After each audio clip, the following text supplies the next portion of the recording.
अदानी रथ रोकाजिबा अभियोग राहुल आकु कड़ा जवाब देइछंती आईन मंत्री पृथ्वीराज हरिचंदन और सीधासलख से कहते जे अबांतर कथा कहते राहुल गांधी जो भली भाव में अदानी रथ रोकाजिबा कथा मिछ बोली कहते एवं बलभद्रंकर रथ मोड़ नेबा कारण रथ टणा विलंब है सबु वर्ष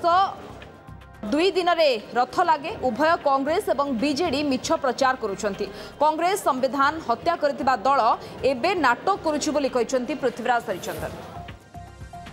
कौन सी प्रकार असुविधा है जो कथा आदानी कथा कहते इवन विजु जनता दल भी कहते आदानी कथा आदानी जड़े भक्त हिसाब से आसिले ता परदिन दर्शन करने को आदानी रथ रहीगला जो कथा कहते रथ सबुबले द्वितीय दिन ही लगे केवल कोविड समय रे मु आज भी तांकु आउ थरे मने पकई दोची कोविड समय रे जेहेतु सेवक आ पुलिस टाणी रथ को से श्रृंखलित भाव में जाकि से दिन लगी जाइतला सबु बेले द्वितीय दिन लगे तेणुक ये जो आदानी सरकार रथ अटकई देले या अटकई देले तापाई अटकई देले ये जो अवांछित अवांतर कथा मु भावुची राजनैतिक लोक माने करिकि निजर मूर्खामी को प्रतिपादित कर से कथा न करिया भल।